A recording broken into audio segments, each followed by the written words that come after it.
This is Paul McKenna for PT Boxing. I'm here today down in London with me, Dave Coldwell. How are you, mate? Okay? Good, mate. Yeah, just literally got off the train and just walked in and you collared me, so yeah. It's got to be done, mate. Here today for the press conference, obviously Saturday night, O2 Arena. Jamie McDonnell taking on now Fernando Vargas. Yeah, it's a good name, isn't it? It is, and he's a tough kid. He can punch a bit by the looks of it. And Jamie's got his keep of wits about him on Saturday night. Yeah, I think he's going to be dangerous early doors, especially. Looks heavy-handed, coming off a great win off a former world champion, Wilfredo Vasquez Jr. It's these last-minute jobs are always a potential banana skin. But the way that Jamie's worked, trained, and mentally focused. It's just another opponent. We've had about 6 or 7 opponents for this fight. Yeah, seriously. And in the last week, it's just been it's been that bad that it's quite funny. But it's old school. It's like it used to be, where back in the days before YouTube, before BoxRec, fighters used to fight and there wasn't able to study fighters before and things like that. There's a little bit of footage on Vargas that I've looked at, and I think it makes for a good TV fight because he comes forward and he's trying to knock you out. So, early doors especially, we've got to be careful. But the way that Jamie's trained, sparred, worked, everything, prepared, I would look for anything after 7, 8 rounds onwards. I'd look to start grinding him down. That's it. See, how is it though trying to prepare for a fight and a specific opponent, and then you're getting change after change after? Well, you just can't. You can't prepare for a specific style. Tuesday we got this opponent, so his last day of punching was Tuesday. So the training's done. But I don't work like that anyway. I don't prepare for specific opponents. The game plan's set for certain opponents. So all it is look at this video. Right, we need to do this. We need to do that. We need to do that. If that's different to the previous opponent, to the previous opponent to that, previous opponent to that, you just adapt to your game plan. And as long as the fighter is capable of doing anything that you need to do in certain situations, then you can do that. Don't get me wrong, if it was a southpaw, then you've got problems because you've not done any sparring with southpaw. So you haven't prepared in that aspect. But an orthodox fighter, whether he's come forward, backing off, a big puncher, a light puncher, a slickster, if you've kind of like prepared, covered the bases, if you like, then you've got more of a chance. That's it. With Vargas, as you just sort of touched on it, his last fight out was probably his best win up to date. First time out of Mexico, going into America and beating a decent kid. So this is his next test for himself. If you look at it in the sense that the better the opponent, the better he's performed, you could say that. So listen, all you can do is raise your game. When you get put in deep, you can raise your game. That's what your aim is. Now, what you've got to look at is with Vargas is he's a kid that was put out of his depth as such, raised his game, and he pulled off the win.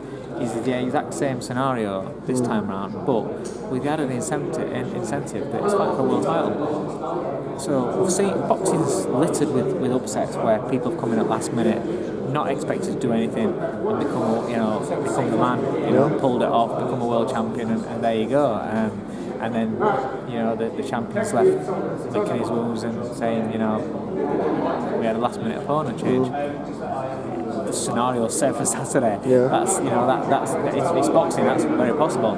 But I believe that Jamie McDonnell's at a level now, and boxing with the intelligence now, where that won't happen on Saturday, where it'll be business as usual, job done, and we move on to the next one, and let's have a big one next. He wants to get into the mix with the big fights. He wants to get some great recognition, and Eddie's the man that can make that happen. I think the two Kameda fights with Jamie were sort of the ones that established him, and really, people started actually thinking, well, you know what, this kid's decent. But regardless, if you've got a Mexican that's coming forward and looking to knock you out, it's always going to be a tough night. It is, listen, the lightweights, Mexicans they're known relentless, they're known for being relentless and warriors, and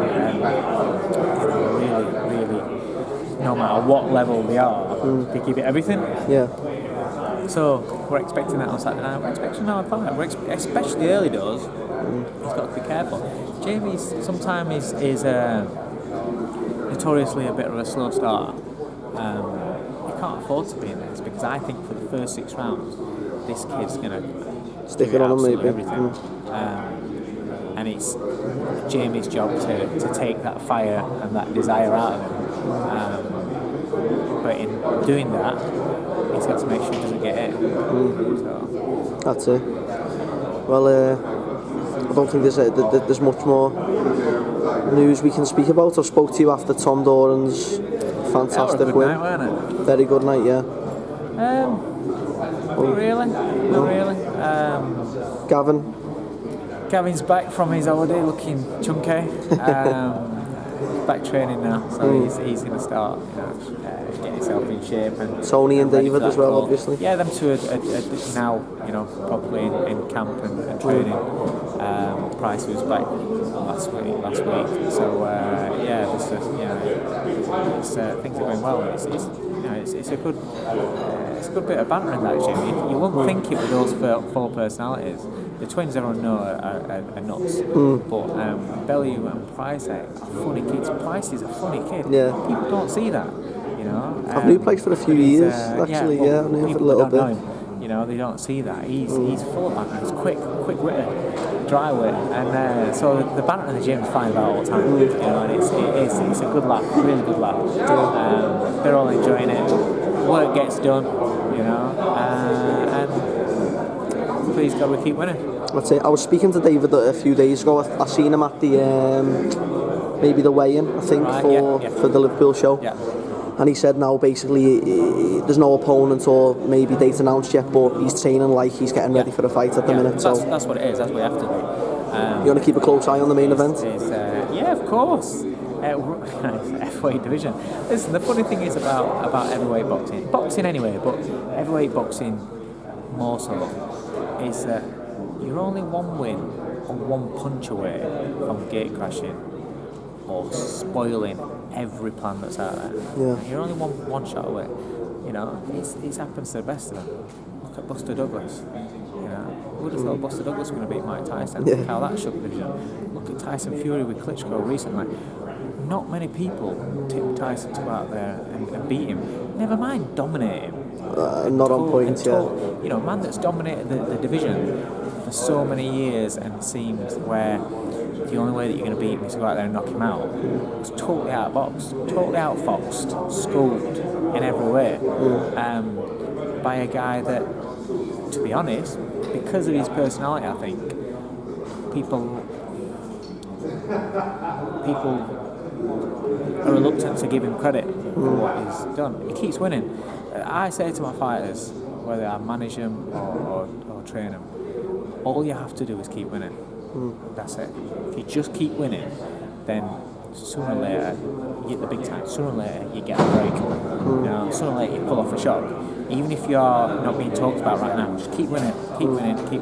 Sort of like what's happening. It seems like that's happening with Tom Doran at the minute. Yeah. He's kept winning, and now more people are starting to recognise that he's a good fighter. And same with Gavin McDonnell, always being in the shadows and always being the guy that it's just. Can he be as good as his brother? Blah blah. Yeah. But he keeps winning. And now he's got a WBC silver title. That's a big title to have. Yeah. And now he's being talked about, as kind of gate crashed the world scene. And this is what I'm saying. Is in the heavyweight division, you just don't know. And just like trying to get into the mix, you can fall out of the top line so easily. All that needs to happen is when Joshua got hurt against Dylan White, is Dylan White finished him, and then the whole landscape of what we're talking about has absolutely changed. It's gone. Everything's gone. Yeah. We've seen that with Price, and that's what happened with Price. Price was a guy that everybody was talking about, and everybody was saying, "Oh, he's going to be this, he's going to be that." But sometimes people can get a bit carried away in the moment of what's happening, the good, the positive, and they forget that boxing, heavyweight boxing, takes one shot. Exactly. I don't think Charles Martin's the man to do it. I think Joshua's attitude towards training is fantastic. I think he's got the tools to develop into a great fighter. I don't think Martin's the man. I think if it was a non-title 10-rounder that Joshua's coming through for an international title or something like that, then apart from the 6'5" southpaw issue, he's an opponent that Joshua would probably want to learn, use as a learning fight. Another unbeaten kid, another prospect coming through. It's a good clash of prospects. The fact that this is for an IBF world title is great because there's something online major, and he becomes an IBF world champion. But I do think that I'm looking at Martin and I'm seeing the fights that he's had. I've seen the performances that he's had.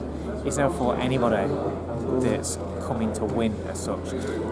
Don't get me wrong, Glaskov came to win, but he was kind of smaller man. Yeah, you could see the way it ended was a little bit. Looking to outbox him really clever, and then his knee went. The fact that Martin's choosing to say that he caused the knee injury. Is that somebody trying to build false confidence? When you're confident in your own ability and you're confident and you're standing as a world heavyweight champion, you don't take credit for somebody rupturing the knee when you didn't have anything to do with that. So I don't know. I just don't think he's a man, and I think that when Joshua hits him, whereas Joshua's been hit and hurt and had that experience in his last fight, valuable, and I think he'll learn from that, and if it happens again, he kind of like knows what to expect. I think when Martin gets it off of Joshua, I think it's a rabbit in headlights sort of thing. I think he'll just think shit, and all that bravado, fake confidence, or building your confidence with bullshit goes out the window, and then realism hits you. And I don't think he's got the tools. I don't think he's got the ability to beat Joshua. Like I said, it's heavyweight boxing. You want one. Shall be interesting, yeah. But I think it's a 2-round fight. I was going to put a bet on the third myself, but I'll be surprised if it goes past 3-4. I really will be. I think Joshua's going to get out and Joshua's going to take him out. I just think as soon as he gets it, he'll go into a defensive shell because I think he's a manufactured fighter. And watching him, you can't look too much into behind the ropes because camps only show you what they want you to see. But just looking at Martin, how he trains, as in how he looks when he's on pads, just everything about how he carries himself. I don't look at that and think he's a heavyweight champion, but I don't look at it and think he's a star. He's good, he's this, he's that. Look at how Joshua trains. Joshua's like a machine. He's so focused, so switched on, and listen, that can all go out a window, but I just don't see it. I just think Martin's just going to be the guy that Joshua wins the IBF heavyweight title and then move on. And that's when shit's going to get real, when he's got that title, because then he's heavyweight champ and he's got to swim with the sharks. That's it. And that'll be interesting. It certainly will, mate. Well, I'm sure the whole bill on Saturday will be an interesting one. Yeah. Some good fights. Selby's fight is interesting. Yeah, the kid talks a lot. Brilliant. I love that fight, Mac Rose. I do. Two good lads, two honest pros, two kids that give it everything and have had good careers, good fights. Meeting now, and it's like it's one of those where I like them both. So you just sit back and just watch and just I just hope it's a good fight. That's it. Okay, mate. Well, I'm sure we'll catch up with you on Saturday night, and look forward to speaking to you soon. Best of luck, mate. Nice one. Mate. See you later.